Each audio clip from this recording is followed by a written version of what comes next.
స్వాగతం। ఈరోజు శ్రీశైలం ప్రాజెక్టు సున్నిపేంట గ్రామం పంచాయతీగా ఏర్పడిన సందర్భంగా స్థానిక ఏఐటీయూసీ జనార్దన్ రావు భవనం నందు అఖిలపక్ష సమావేశం ఏర్పాటు చేయడం జరిగింది। ఈ సందర్భంగా స్థానిక ప్రజా సంఘాల నాయకులు ఈ సమావేశంలో పాల్గొన్నారు।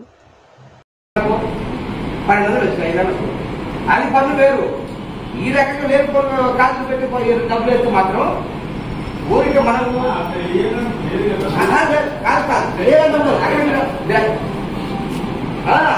బయట రాదు। వచ్చిన తర్వాత మన ఎమ్మెల్యే గారు దీన్ని ఏదన్నా ఒక రకంగా దీనికి ఒక మార్గం చూపించాల్సిందే, దీన్ని పంచాయతీ చేయాలనే ఒక ఆలోచనతో మంచి ఆలోచనే ఎమ్మెల్యే గారిని అని చెప్పేసి ఆ ఉన్న స్టేజ్ ఎత్తేసారు। ఎత్తేసి గ్రామ పంచాయతీగా మళ్ళా మన ముందు పెట్టారు। అయితే మరి గ్రామ పంచాయతీ జీవో అమలు పరిచే ముందు ఒక చిన్న సమావేశం ఏర్పాటు చేసి మన గ్రామానికి మనకు ఏ విధంగా కావాలా, మన ప్రభుత్వ గృహాలు మనకు కావాలి, సరే ఎన్ని సెంట్లు అంటే మనిషికి ఒక 5 సెంట్లు ఫ్రీగా ఇవ్వటము, మిగతా 5 సెంట్ల కంటే ఎక్కువ ఉన్నటువంటి వాళ్లకు ప్రభుత్వ ప్రకారము 100 రూపాయలు గజానికో, 200 రూపాయల గజానికో, 300 రూపాయల గజానికో అని ఒకటి ఫిక్స్ చేయడము, కొద్దిగా ఎక్కువ ఖాళీలు అంటే కొంతమంది కట్టుకోలేనటువంటి పరిస్థితుల్లో ఉన్నారు।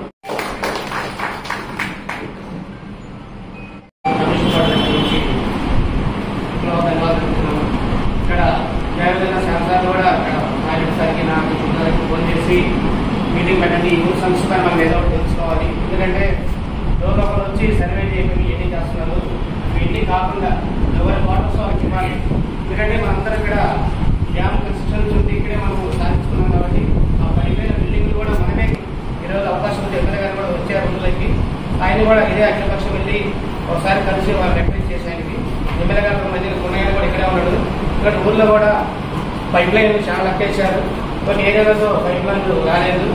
నేనుండే ఏరియా రామారాయణ దగ్గర మాకు నేను వారానికి 2 ట్యాంకులు పంపుతున్నాను, మాకు ఈ గారు చెప్పాను, జయగారు చెప్పిన ఎవరు కూడా ఇది కావట్లేదు, ఉన్నాయని దృష్టి తీసుకొస్తున్నా, దయచేసి అది రామారాయణ లైన్లో ఆ 2 లైన్లు ఎక్కడ కూడా పైప్ లైన్ వేయలేదు, అది ఒకటి మీరు జయగారి వాళ్ళు చెప్పి తెప్పిస్తానండి, అది ఇలా మీకు రిక్వెస్ట్ చేస్తున్నాను, ఎందుకంటే నేను ప్రత్యేకంగా నేనే పట్టుకున్నాను కాంట్రాక్టర్కి, అది ఒకటి రూమ్ ఉంటే పడిపోయింది, నేను అంతా బాగా చేస్తున్నాను। ఇట్లా నా అప్పటిదాన్ని అందరి సమస్య పైన ఊళ్ళో చాలా దాకా పైప్ లైన్ వేయలేదు, ఇవన్నీ కూడా పైప్ లైన్ వేయాలి, ఇక్కడ అవకాశం ఉంటే ఉన్నాయనగా ఈరోజు మనం ఇదే అఖిలపక్షం ఎమ్మెల్యే గారితో ఒకసారి ఊళ్ళో రోడ్లు కూడా చాలా దారుణంగా ఉన్నాయి, అదొకటి కాబట్టి ఇంకొకటి ఈ రోజు నుంచి ఫారెస్ట్ రోడ్డు కూడా అది కూడా ఒకటి చెప్తున్నాను నేను అంతా దృష్టి అన్ని పార్టీస్ ఉన్నాయి కాబట్టి మన సాక్షిగణపతి దగ్గర కొత్తగా ఈ రోజు నుంచి కింద పాతాల దగ్గర ఒక చెక్క పొడిచి పెట్టాడు, శిఖరం దగ్గర ఒక చెక్క పొడిచి పెట్టాడు, అక్కడ 50 రూపాయలు ఇక్కడ 50 రూపాయలు దోసుకుంటారు ఫారెస్ట్ రోడ్, అది చాలా టూ మచ్ అయింది ఫారెస్ట్ రోడ్। ఈ రోజు కొత్తగా మన సాక్షిగణపతి దగ్గర లోకల్ బండి కానీ నాన్ లోకల్ బండి కానీ అన్నిటికీ 20 రూపాయలు 30 రూపాయలు అట్లా ఈరోజు కొత్తగా ఓపెన్ చేశారు।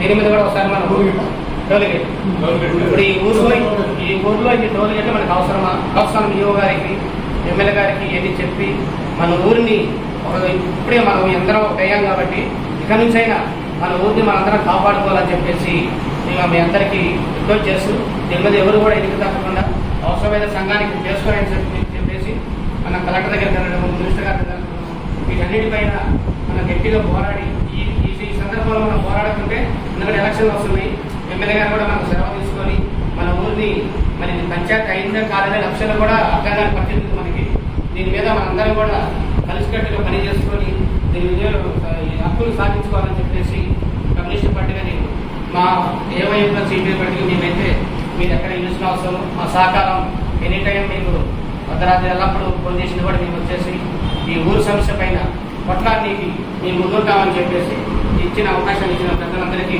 ధన్యవాదాలు।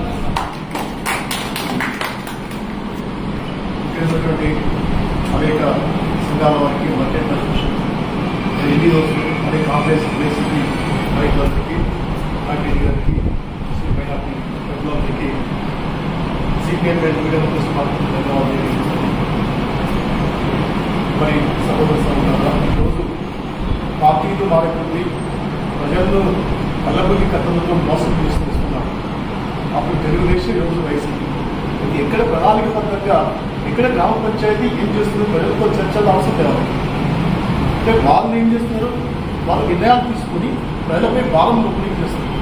190% శ్రీశైలం పుణ్యక్షేత్రం మీద ఆధారపడి చేస్తున్నారు. మరి ఎట్లా వీళ్ళు పనులు కడతారు? మనకు ఆర్థిక సోర్సెస్ ఏంటి? ఈ గ్రామ పంచాయతీ చేస్తే ప్రజలు ఎంత బాధపడుతుందనే ఆలోచన లేకుండా గ్రామ పంచాయతీ చేస్తుంది. గ్రామ పంచాయతీ చేయడంలో తప్పు లేదు, నేను దాన్ని వ్యతిరేకించాను. కాకపోతే ప్రజలపై ఎంత భారం పడుతుంది, ఏం కట్టాలని అఖిలపక్షంలో కూర్చోబెట్టి మాట్లాడాల్సిన బాధ్యత గవర్నమెంట్ ఎమ్మెల్యే గారు. అదేవిధంగా ఇక్కడ ఉన్నటువంటి ఎవరైతే మల్టీ కన్స్ట్రక్షన్ వాళ్ళ వ్యాపారాలు చాలా నిరుపేదకు వచ్చింది. ఎందుకంటే ఆదాయం లేదు, పనులు లేదు. వాళ్ళు ఈరోజు మీరు లక్షల రూపాయలు వ్యాపారాలు చేసుకుని మీరు కట్టాలని చెప్పేసి వాళ్ళ మీద విధవాళ్ళు గవర్నమెంట్ నిర్మాణ కార్మికులు ఈరోజు శ్రీశైలం అన్న చెప్పిన శ్రీశైలం పుణ్యక్షేత్రంలో పని లేకపోతే ఈరోజు వాళ్ళ వేసుకుని చచ్చిపోయే పరిస్థితి. అదేవిధంగా తక్కువ జీతాలతో శ్రీశైలం పుణ్యక్షేత్రంలో చాలా మంది అవుట్సోర్సింగ్ పనిచేస్తున్న మహిళలు భర్తలను సాకుకుంటూ ఈరోజు పనిచేస్తున్నారు. అంతేకాకుండా డ్యామ్ నిర్మాణం కోసం 100 మంది చనిపోయినారు. వాళ్ళు ఎక్కడికి పోలేక ఊరి దగ్గర ఆస్తులు లేక ఇక్కడే పడి ఉంటే మరి గ్రామ పంచాయతీ పేరు లక్ష్యంగా ఈ అందరూ కోరుతూ ఈ అవకాశం సంబంధించి ధన్యవాదాలు తెలుస్తుంది. ఈ సభకు హాజరైన అనేక రాష్ట్రజన్మకి నమస్కారం. మీ పిలుపు మేరకు మీ మీటింగ్ గురించి కూడా చాలా థ్యాంక్స్. తర్వాత ఈ సందర్భంగా నేను చెప్పదలుచుకున్నాను, అందరూ గ్రామ పంచాయతీ అని చెప్పి అందరూ సంతోషపడుతున్నారు. కానీ నాకైతే చాలా ఇబ్బందిగా ఉంది. ఎందుకంటే నేను చిన్నప్పుడు సాగొచ్చాను, ఇల్లు అనగానే పంట కాదన్న మీకు పార్టీ జీవో వచ్చి మీకు పంచాయతీ చేస్తున్నామంటే సంతోషం కాదు. కానీ దానివల్ల వచ్చే ఆ నష్టాన్ని కూడా ఆలోచించాలి. ఇప్పుడు ఫర్ ఎగ్జాంపుల్ మనకు ఇప్పుడు ఇరిగేషన్ డిపార్ట్మెంట్ వాళ్ళ ఆధ్వర్యం ఉన్నప్పుడు నెలకు 2 లక్షలు 3 లక్షలు కరెంట్ ఛార్జ్ వస్తున్నప్పుడు ఇరిగేషన్ డిపార్ట్మెంట్ వాళ్ళే కట్టేవాళ్ళు. ఇప్పుడు పంచాయతీకి హ్యాండ్ ఓవర్ చేసిన తర్వాత మొన్న 11/5/2023 హ్యాండ్ ఓవర్ అయిపోయింది. దాని తర్వాత జరిగే వాటర్ ఛార్జెస్ అయితే ఏమి, నిధులు పంపిణీ ఛార్జెస్ అయితే ఏమి, నెలకు 2 లక్షలు 3 లక్షలు వస్తుంది. ఇది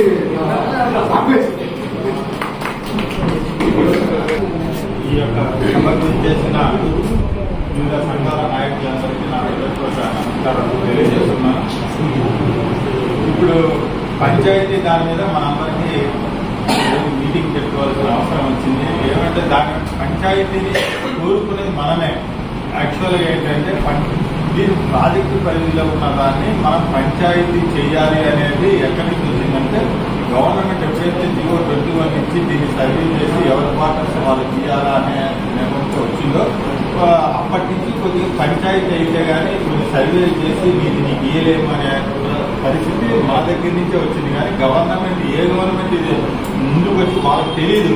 ఈ ఒక్క ఊరు మాత్రమే మన ఆంధ్రప్రదేశ్లో పంచాయతీ కాని ఊరు ఇది ఒక్కటే ఉంది.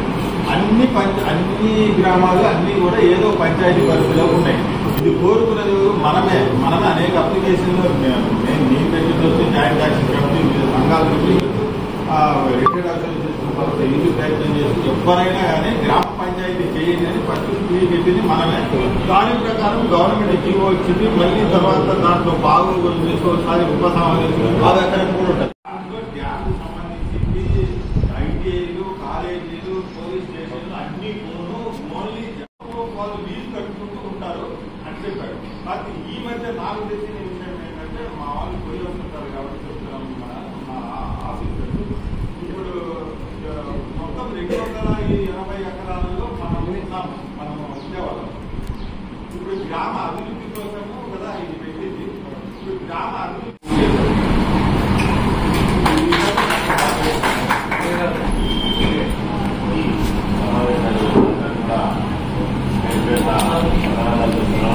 ఎందుకంటే సమావేశము చాలా వరకు లేట్ అయింది. కొందరు కొన్ని రకాలు కూడా ఇలా మీరు తీసుకోకుండా మీరు ఏ నిర్ణయాలు తీసుకోలేదు. మీరు ఏదైతే ముందు నిర్ణయాలు వస్తే ఆ నిర్ణయాలు కూడా తీసుకొని కట్టుబడుతున్నామని కూడా చాలా సంఘాలు కూడా చెప్పుకోవడం వచ్చింది. ఎందుకంటే ఇది మన ఊరి మన సమస్యల నినాదాల మీద మనం పోవాల్సిన అవసరం ఉంది. ఇప్పుడు నాగార్జున సాగర్ లెక్కలు వేసుకోండి, అక్కడ రైట్ బ్యాంక్, పైలాండ్, ఇస్కాన్ అనే 3 గ్రామాలు ఉన్నాయి. అక్కడ కూడా కోట్రస్ ఇస్తారు. కొలాయిపేట కూడా ఒక ఇల్లు ఈ రేటుకి 1600 నుంచి 2000 రూపాయల వరకు ఏ టైంలో పేమెంట్ టైంలో కూడా తీసుకుని వచ్చాను. ఇక్కడ మనం కూడా ఏదైతే నివాసం ఉంటున్నామో డిపార్ట్మెంట్ కోటలో చాలా వరకు ఉంటున్నారు, మన వల్లే మేము కూడా ఉంటున్నాం. కాబట్టి అదేవిధంగా గతంలో కన్స్ట్రక్షన్ చేస్తున్నప్పుడు ఏ రేట్ అయితే ఉందో ఆ రేటు ప్రకారంగా కట్టించేసి వాళ్ళు ఎత్తిస్తే వాళ్ళు ఇల్లు శుభ్రం చేసుకొని ఉంటారు. కాబట్టి ఆ నిర్ణయానికి ఉండాలి. కానీ ప్రభుత్వం ఏ నిర్ణయం లేకుండా మీకు రెంట్ వేస్తాము, ఏ టైప్ అయితే 4,000 వేస్తాము, ఈ టైప్ అయితే 1,500 వేస్తాము, ఇలా నెలలకు రెంట్ కట్టుకుంటాం పోటీ అని తీసుకొస్తే మాత్రం గవర్నమెంట్ ఈ ప్రపోజల్ మాత్రం పంచాయతీలలో తీసుకొస్తే మాత్రం చాలా ఇబ్బంది పడాల్సిన అవసరం ఎంతైనా ఉంటుంది. ఎందుకంటే మన శుభ్రం చేసుకుంటూ ఇల్లు పడిపోయినా కొలాప్స్ అయిపోయినా మన శుభ్రం చేసుకుంటూ మన గోడలు పడిపోయినా బాత్రూమ్లు పడిపోయినా అన్ని కట్టుకొని మనం ఉంటూ మళ్ళీ మనం రెంట్ కట్టాలంటే అది ఇంతవరకు కాదు. నాకు తెలిసిన సమాచారం ఏంటంటే గవర్నమెంట్ కోటల్లో ఎవరైతే ఉంటున్నారో నెల నెల ఈ బస్సు ఏ రకంగా తీసుకోవాలో నెల నెల మనకి ఇక్కడ వనరులు ఏమి పొలాలు గిలాలు లేవు కాబట్టి ఈ రకంగా గవర్నమెంట్ కోటల్లో ఉన్న వాళ్ళు ఏ టైప్ అయితే 4,000 రూపాయలు, జీ టైప్ అయితేనేమో 2,000 రూపాయలు, డీ టైప్ అయితే 2,500 ఇవ్వాలి. లేకపోతే మీరు ఇల్లు ఖాళీ చేయకుండా ఇంకోకూడదు. ఎందుకంటే ఈ రోజు నేను ఖాళీ చేసుకుంటే నాయకుడు రెడీగా ఉంటాడు, స్థలము బయట ఉండడానికి వస్తుంది ఈ రకంగా అని చెప్పేసి వాళ్ళు చేసుకుని వస్తారు. కాబట్టి అది ఏమాత్రం కాదు. నీటికైనా కరెంటు బిల్లు అయినా, కరెంటు బిల్లు అంటే ఆల్రెడీ మనం కడుతున్నాం. నీటికి కానీ ఇంటికి రెండుకి కానీ ఏదైనా స్పష్టంగా ఈ మీటర్ నీళ్లు మేము వదులుతున్నాం కాబట్టి మీరు కట్టాలా. చట్టం మన ఇరిగేషన్ శాఖ సరిగ్గా ఉంటే ఏంటంటే ఇంకా అన్ని పక్షాలు ఉంటుంటే డిఫరెంట్ ఒపీనియన్స్ వస్తాయి. ఆ డిఫరెంట్ ఒపీనియన్ మీద ఇనానిమస్ గా ఏకగ్రీవంగా ఒక తీర్మానం చేసుకోవాలి. మన యొక్క హక్కుల సాధన కోసమే మనం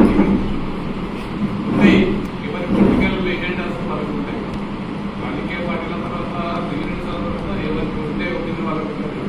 ఆ ఒపీనియన్ ఇక్కడ ఏంటంటే ఓన్లీ కేవలం ఒకటే, మన యొక్క వాటర్ సప్లై కావచ్చు, అంటే రోడ్స్ కావచ్చు. ప్రజెంట్ మన సభకు నమస్కారం. చాలా సంతోషం ఉంది. ఎందుకంటే సాధారణకు మేలుకున్నట్టు అనిపిస్తుంది. ఊరు వల్లపడాక బాధపడే కంటే ముందే మనం ఊరు ఎట్టుకోతున్న అర్థం మాట్లాడు కాసే ఊరి ఉన్నట్టుగా మాట్లాడుతున్నట్టు ఉంటుంది. ఇప్పుడు మన ఊరు ఎట్టు వెళ్ళిపోతుంది.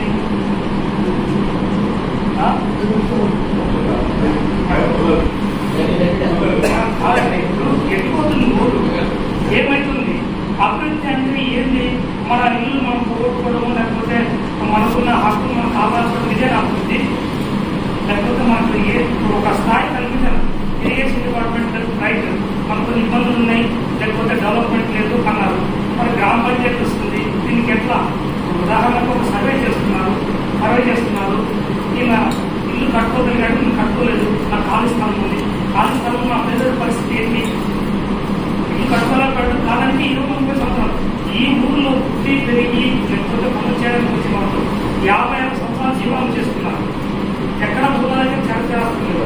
ఇక్కడ నుంచి వాళ్ళని వెళ్ళిపోమనడానికి అంటే బదులు 30-40-50 సంవత్సరాల నుంచి బ్రతుకుతున్నారు. వీళ్ళకి ఏదైనా నివాసం కల్పించని అడగడంలో తప్పేముంది? ఎందుకు అడగలేకపోతున్నాం? అడగాలి. ఒకవేళ మీరు అనుకున్నట్టుగా ఏదైనా మరి గవర్నమెంట్ సంబంధించిన ఆ యొక్క ట్యాక్సెస్ పే చేయాల్సి వస్తే ఫస్ట్ దానికి ఒక ప్రియారిటీ ప్రకారం ఇస్తే మంచిదే.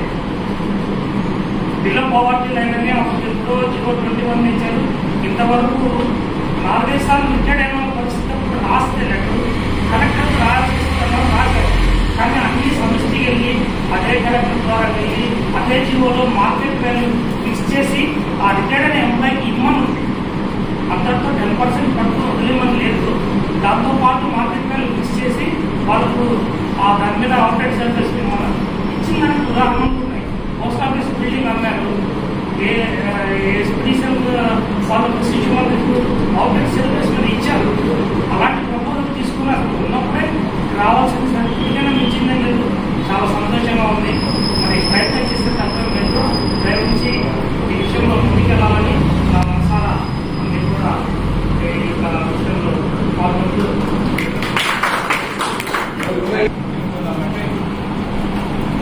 ఇప్పుడు అందరూ అభిప్రాయం చెప్పారు. కానీ ఈ అభిప్రాయం మొత్తం కూడా జనాలకి రాంగ్ ఫీట్ ఇస్తారు. ప్రతి ఒక్కరూ 10 మందిలో తిరిగే వ్యక్తులు. క్లారిటీ అనేది ఒక్క దగ్గర కూడా లేకుండా ఎవరి అభిప్రాయం వాళ్ళు చెప్పిన వాళ్ళు సంతోషమే. అది ప్రజల్లో ప్రాణి తీసుకోవాలి. ఎవరు చెప్పారు ఇవ్వరు అని చెప్పి? ఎవరి ఇల్లు వాళ్ళకి ఇవ్వరని ఎవరు చెప్పారు? మీకు ఎవరైనా చెప్పారా? ఇవాళ జీవో ఇచ్చారా? ఎక్కడైనా ఉందా? ఎందుకు అన్ని కాన్స్టిట్యూషన్ చేస్తారు? జీవో నెంబర్ 40 ఎవరి ఇంట్లో ఉంటున్నాడు, దానికి మనమే అడుగుతున్నాం. గ్రామ పంచాయతీ కావాలని చెప్పి, మాకు హక్కు కావాలని చెప్పి అడిగింది మనమే. ఎప్పుడో కాంగ్రెస్ గవర్నమెంట్ జానారెడ్డి ఉన్నప్పుడు నుంచి కొట్లాడుతున్నారు. ఆ రోజు Janareddy what is the source of income to gram panchayat ఇచ్చుడు పెట్టా అన్నాడు. మరి రకరకాల ఆదాయాలు ఆ రోజు అన్నవాడు ఉన్నాడు, తీసుకుని వెళ్ళాం. కలెక్టర్ అయిన రెడ్డి జానారెడ్డి గారు పంచాయతీ రాజు మినిస్టర్. ఆ టైంలో ఉన్నటువంటి హౌసెస్ ఎన్ని ఉన్నాయి, షాప్స్ ఎన్ని ఉన్నాయి, కమర్షియల్ బిల్డింగ్స్ ఎన్ని ఉన్నాయి, ట్యాక్స్ కడితే ఎంత వస్తుంది, నీళ్ళ పన్ను కడితే ఎంత వస్తుంది, what is the source of income అనేది మొత్తం ఒక గ్యాదరింగ్ చేసుకుని ఒక పూటలో తయారు చేసుకుని తీసుకుని వెళ్ళారు. ఆ తర్వాత అచ్చంపేట నుంచి అందరం కలిసి ప్రతాప్ రెడ్డి గారు, నేను, కలెక్టర్ గారు, అమర్ భాష అన్న, మేమందరం కూడా కలిసి వెళ్ళి ఆ రోజు దిస్ ఈస్ ద సోర్స్, మా సున్నిపేట గ్రామానికి గ్రామ పంచాయతీ చేస్తే ఇది ఆదాయం ఉంది, అదేవిధంగా గ్రామ పంచాయతీకి నిధులు వస్తాయి, ఆ నిధులకి ప్లస్ ఇది సరిపోతుంది, అదేవిధంగా ఏపీ జన్కోవాలో కట్టాల్సిన అమౌంట్ ఉంటుంది, పవర్ హౌస్ కన్స్ట్రక్షన్ కి మన గ్రామ పంచాయతీ కట్టడం నీళ్లు వాడుతున్నారు కాబట్టి వాళ్ళు కూడా ట్యాక్స్ కట్టాలి. ఇవన్నీ కూడా మేము చెప్పాం, చూపించాం. ఈ రోజు కూడా ఉన్నటువంటిది ఏంటంటే మెజర్మెంట్స్ చేస్తున్నారు, ఎవరింట్లో ఉంటున్నారు, వాళ్ళ ఆధార్ కార్డు దీని మీద ఉందా లేదా, లేదంటే ఇప్పుడు ఇల్లు ఇస్తున్నారనేసరికి 20,000 క్రితం వెళ్ళిపోయినోడు మనం వస్తాడు, వచ్చి నాకు కావాలంటాడు. వాడు ఎప్పుడో వెళ్ళిపోయింటాడు. వాడు వెళ్ళిపోయినోడికి ఎట్లా ఇస్తారు? ఆ ఇంట్లో రిపేర్ చేసుకుని 20 సంవత్సరాల నుంచి ఉంటూ పిల్లల సర్టిఫికేట్ దాని మీదే, నెగిటివ్ అడ్రస్ దాని మీదే, ఆధార్ కార్డు దాని మీదే, ఓటర్ కార్డు దాని మీద ఉన్నప్పుడు ఎవడో 20 ఏళ్ళ తర్వాత ముందు వచ్చిన తర్వాత ఈ మధ్య నా దగ్గర ఒక 10 వచ్చారు సేమ్ ఇవే. వాడు ఎప్పుడో వెళ్ళిపోయింటాడు, ఇది నాది, ఎవరు ఇస్తారు అది? కాబట్టి దీనిలో స్ట్రీమ్ లైన్ చేయడం కోసమే ఎవరైతే ఆధార్ కార్డు ఆ ఇంటి మీద ఉంటుందంటే ఆధార్ కార్డు ఉందంటే మినిమం 15 సంవత్సరాలు దాంట్లో నివసిస్తూ ఉండింటాడు కాబట్టి దాని మీద ఇది ఎమ్మెల్యే గారి దృష్టికి తీసుకోవడం జరిగింది. అదేవిధంగా పంచాయతీ సెక్రటరీ, ఎంపీడీఓ దగ్గరికి ఇవన్నీ కూడా డిస్కస్ చేయడం జరిగింది. సార్ ఎవరంటే వాళ్ళు వస్తారు, వాళ్ళందరికీ ఇవ్వడానికి ప్రాబ్లం అవుతుంది కాబట్టి దాని మీద ఒక ఎవిడెన్స్ పెట్టుకోండి, ఒక ఆధార్ కార్డు, ఓటర్ కార్డు, ఎన్ని సంవత్సరాల నుంచి దాంట్లో ఉంటున్నాడు అనేది అథారిటీకి ఒక కమిటీ వేసుకోండి, దాంట్లో మీరు విచారించుకోండి. అట్లా ఎవరైతే ఉంటున్నారో వాళ్ళకి ఇవ్వండి. దాంతో పాటు మనము ఉంటున్న ఇటువంటి నివాసం ఉంటున్న ఇల్లు గతంలో బొత్స శ్రీనివాస్ ఈ గారు ఉన్నప్పుడే ఇవన్నీ ఆల్ కొలాప్స్ క్వార్టర్స్ కాబట్టి అందరూ ఖాళీ చేయండి అని చెప్పారు. సో అదొక పాయింట్ మనం పెట్టుకొని ఈ పాయింట్లు సంబంధించినటువంటి అధికారుల దగ్గర నుంచి కాపీ తీసుకొని మన గౌరవనీయ ఎమ్మెల్యే గారికి దృష్టిలో ఈ విధంగా ముందు ఇచ్చారు. కాబట్టి మీరు వాల్యుయేషన్ వేసేటప్పుడు ఇవన్నీ కూడా పరిగణనలోకి తీసుకొని అమౌంట్ వేయవలసిందిగా సాయం చేయండి. మాకు కలెక్టర్ గారి దృష్టికి తీసుకెళ్ళండి, సంబంధిత పంచాయతీరాజ్ మినిస్టర్ దగ్గర తీసుకెళ్ళండి, ఇవన్నీ చేయండి అని చెప్పి మనము ఒక రిప్రజెంటేషన్ అందరి తరపున ఇద్దాం. ఆ తర్వాత దీనికి నామినల్గా వేస్తారు తప్ప అది కూడా ఎందుకు, మనం హక్కు అడిగాం కాబట్టి ఇది నాది, ఇది నా ఇల్లు, ఇప్పుడు మనం ఉంటున్నాం అది ఇల్లు అంటున్నాం. కాకపోతే దీనికి మళ్ళా గ్రామ పంచాయతీ నిధులు ఎప్పుడైతే మనకు రిలీజ్ అవుతున్నాయో, గతంలో కూడా కాంగ్రెస్ గవర్నమెంట్ లో మనకు గ్రామ పంచాయతీ నిధులు వచ్చాయి. ఆ నిధుల ద్వారానే స్ట్రీట్ లైట్స్ కానీ, డ్రైనేజ్ సిస్టమ్స్ కానీ ఇవన్నీ కూడా దానికి ఒక అడహా కమిటీ వేసి వాళ్ళ ద్వారా పేమెంట్ ఇప్పించాం. అట్లా దాన్ని మన గ్రామ పంచాయతీ కాకపోయినప్పటికీ కూడా అడహా కమిటీ పెట్టి ఆ నిధులు గ్రామ పంచాయతీకి ఇవ్వాలని చెప్పండి. గవర్నమెంట్ క్వార్టర్స్ 20 years తర్వాత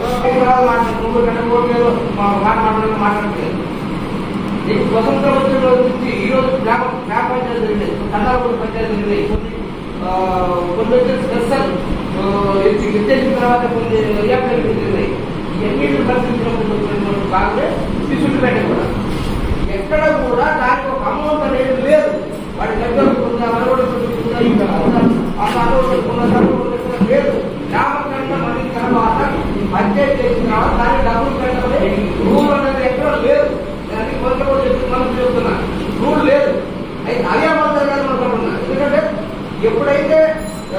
దీన్ని మనం